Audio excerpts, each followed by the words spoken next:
Hey guys, let's talk about Bitcoin and why people need to stop preaching or people need to stop evangelizing. People need to stop forcing people to understand Bitcoin and use Bitcoin. There's no need for it. Why? And why it actually people will understand it in the future.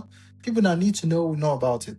Okay, but prior to that, you shouldn't, right? You should stop begging people to use Bitcoin. Stop begging people to understand Bitcoin and definitely don't abuse them. So am I. I'm the CEO of Orukka. Orukka is a smart payment ring.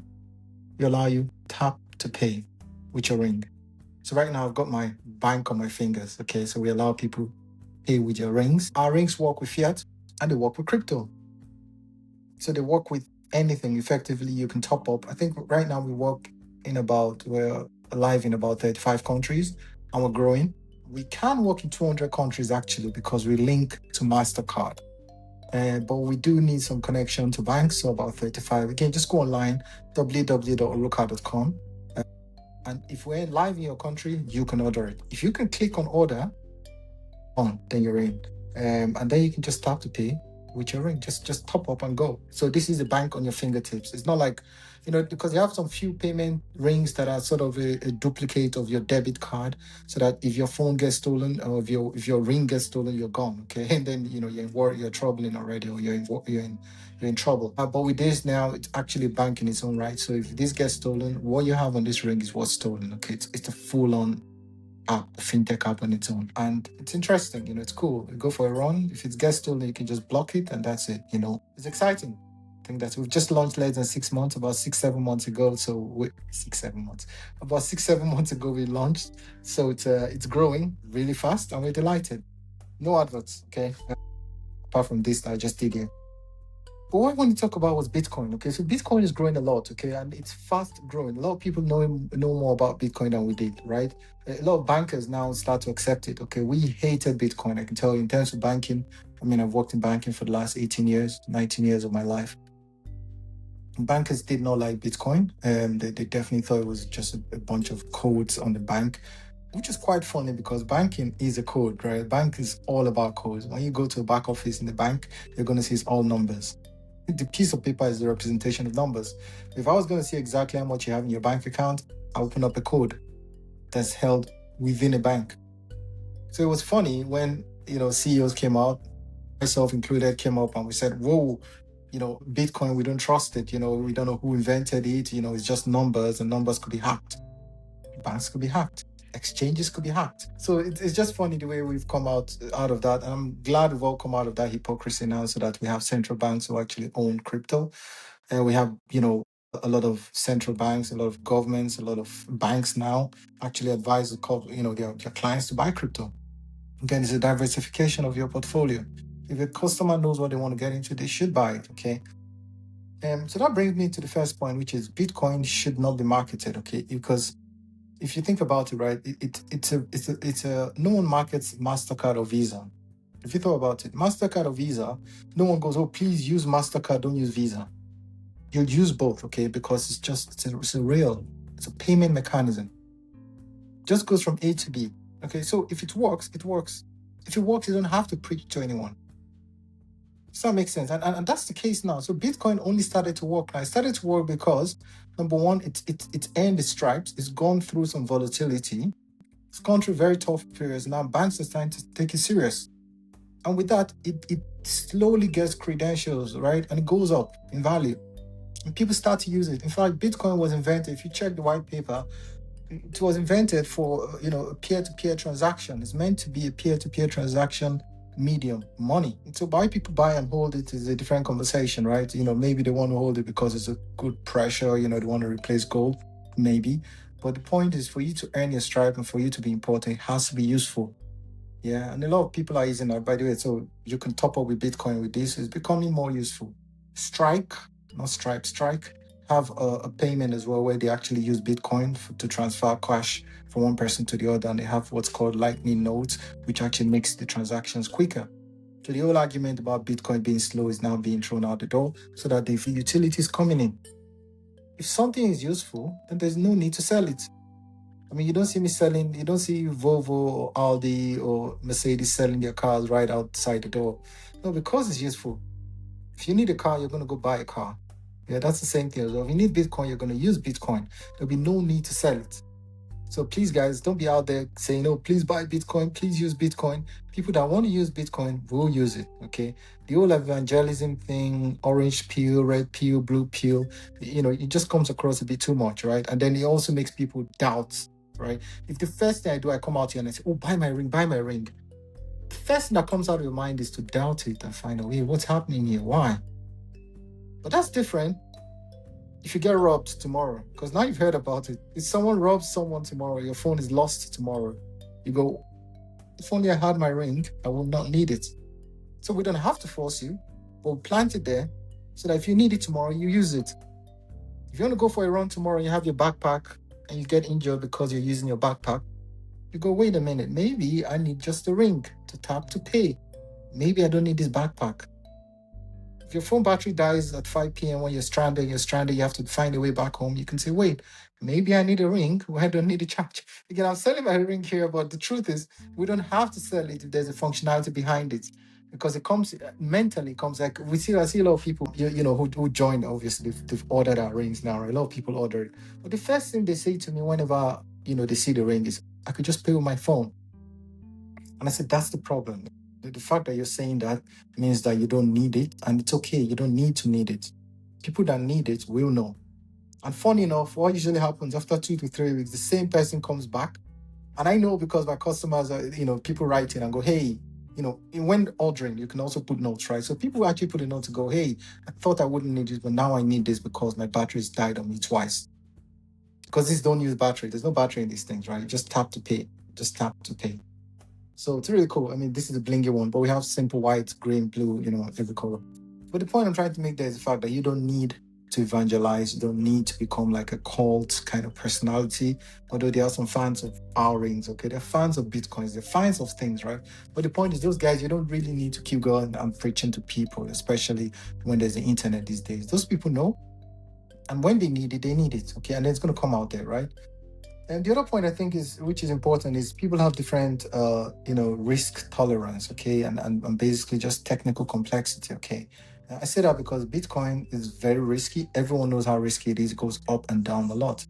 So if someone is very risk averse and you go ahead and you tell them about Bitcoin and they see the next day and it's too risky and drops, then it's your responsibility because you push them to buy it. The same thing as well with complexity, okay. So we have obviously our rings, I'm going to say it again, is tap to pay. You don't need to know that you're using Bitcoin. Don't need the seed phrase. Don't need the complex. We have an API connection to most banking providers, right? But the point is, as far as you're concerned, you're tapping to pay. You don't need to know if it's Visa, MasterCard, if you're using Strike, if you're using bank, you're using faster payment, Fed now. Again, we're using all these things in the back end, but the average person doesn't need to know that. That's the same thing I see with Bitcoin. Bitcoin, you don't need to know the seed phrase, the wallet, the cold storage, and all that. It's just too complex. It was always complex to me, and I worked in banking. So I remember when I saw that, and I looked at it, and they said, oh, here's your 21 seed phrase, write it on this piece of paper, chew it and swallow it. It freaks you out because immediately you're like, whoa, do I really need to do this? Or why not just use my bank card? Why not use my normal, whatever I use every day, right? So the point I'm trying to make there is the fact that one, people are very risk averse. People get very nervous. So just leave it. And then when they look through it, when it gets to the level that they want to understand, then they can do it. Yeah. There's no need to keep advertising and over advertising. Okay. But there's always a few people that argue and say, oh, the numbers go up. Okay. If you keep saying that the numbers goes up, what happens then is the small time it goes down, which is very small, everyone runs away from it and go, wait, oh my goodness, it's going down. Especially people that were not too convinced or were not too sure about it. Yeah. So that's the point, right? So don't sell it too much, right? Otherwise, it becomes a bit of a concern. And then the wrong people, the wrong crowd get into it, which is the case that we've seen with all the memes, right? So I'm glad the meme coin thing has died down.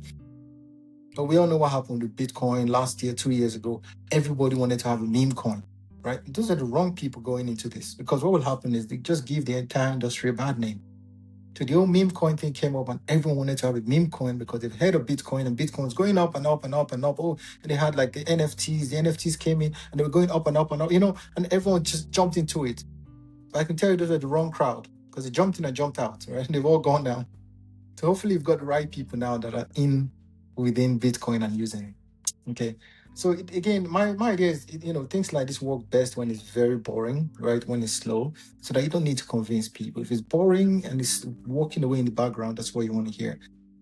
I always have this issue with my, team when they say, "Hey, you want to give an update?" Oh my God, I say, "No, no, no, you don't have to give me an update. If you give me an update, then it's either that one, you're making up the update, or number two, something has gone wrong, or you're trying to just please me for no reason, right? But the best thing to do is just, hey, do your work. If you're working and there's no customer complaint, if you're working and customers are paying and going with no problem at all, then that's good. Boring is good. The same thing Bitcoin. Bitcoin is working. No one's going to know about Bitcoin because you just tap to pay. You just take your Bitcoin, travel abroad, use your Bitcoin abroad, which is what Bitcoin is supposed to be.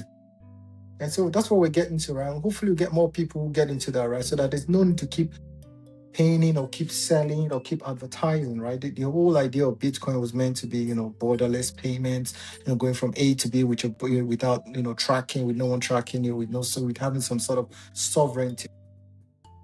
Okay, then show it. Which is quite funny. I remember saying this I was talking to a Bitcoin lover, okay? And then the Bitcoin the first thing he said to me is, I don't want to use my Bitcoin. I just want to keep it. I just want to keep it. And I said, that's not the best approach. If you really want your Bitcoin to be appreciated, you should spend it. The best thing that could happen, I've forgotten the guy's name, I think it was called Alejandro. Correct me, guys, if I'm wrong. The guy went in and bought Bitcoin for 10,000 Bitcoins for one pizza. Right? That was the best thing he could have done because he really helped the Bitcoin agenda. He helped evangelize Bitcoin because people that knew about Bitcoin just based on that shopping, that they found out that you can use anything other than money to pay for something. Anything other than paper money, sorry, because Bitcoin, you're using it as a currency. You're using it as a currency, it's money, a form of money. Yeah. No matter how much people play around with linguistics, if I can pay you with a Rolex, that Rolex has become a form of money. If I can pay you with a gold bar, that gold bar is a form of money. If I can pay you with cows is a form of money. Salt has been a form of money. We know grains were forms of money. So what do you have now? Bitcoin is a form of money. If it's accepted, it's accepted. If it turns out then that it's not traceable, then it's better than what we have in banking. See what I mean? So let failure, I suppose, be the teacher in the sense that people should go in and actually look and try and fix or see what's happening, see, maybe go through inflation. They experience it once. Maybe they have 10,000 in their bank account. They come back by the December, they turn out that they have 9,800, which is actually what happens with inflation. If that happens, then clearly they can see it. If they see it, then they turn around and say, whoa, maybe we need something else to spend money. We need to save in another form, a medium, other than the stock market. Maybe we use Bitcoin. Maybe we use gold. You see what I mean? So people need to understand these things and experience it. And once you've mentioned it, they'll come back to it. I talked about our rings at the start of this video. We just mentioned the rings. We haven't gone ahead to say, hey guys, we've not taken out any ads. Number one, because I can't afford it. Number two, I talked about a video about evangelists, about these influencers, how they can afford videos. We can't afford it, so we just focus on just creating the rings and putting it out there to our customers. And we sell out. Based on what we have, we just sell out, create more, sell out, create more. Right now, I think we've sold out. Yeah, today there's more coming, but as soon as it's packed, it's gone, right? So that's the idea. We focus on actually getting people who need it, right? And someone who needs it will order it immediately. I've seen people who just all come in and order gold, silver for their family, wife, children, because they want their kids to be safe. They don't want them walking around with phones or credit cards anymore, right? So just give them a ring, right? I've got a school that came in and want to keep their school screen free, so they order these rings and then they have in the school colors. That's cool. So that's my point. That if you trade out there, people need it, they come to you to order it. Same thing as well. People need information about blockchain or Bitcoin. They're going to come to you because they know you're the Bitcoin person. But until they come to you, there's no need just going into dinner or family dinner and bringing it up every time. Don't be like me, because I'm the banker, so I always bring up savings. I always bring up banking topics. I always bring up every time I bring up finance, which my kids, wife, everyone, they're scared of me bringing up any topic on the dinner table these days, because I'm just boring. Don't be the boring guy. Don't be like me. Yeah, be fun. Let them know that's what you do. If they know you do Bitcoin, then do Bitcoin, and that's it. Stop there. And if people want to know about Bitcoin, they will know because they will experience it in the future. Right? They're going to travel somewhere and feel the inflation in truth. They'll come in and feel maybe some, or lose trust in institutions, which we do a lot. Banks close almost every time. So if they close, guess what? They're going to think twice and go, I need a way around this. Yeah. So that's it for now. I'm going to stop there for now and get back to work. Rant over. Guys, if you need us, again, you know where we are, orukka.com. Order your ring, tap to pay with your rings, okay? And that's it for now. So I hope you've learned, guys, about Bitcoin, about how not to keep preaching about Bitcoin, but to wait and let people experience it and need it. All the best, and catch you in the next one.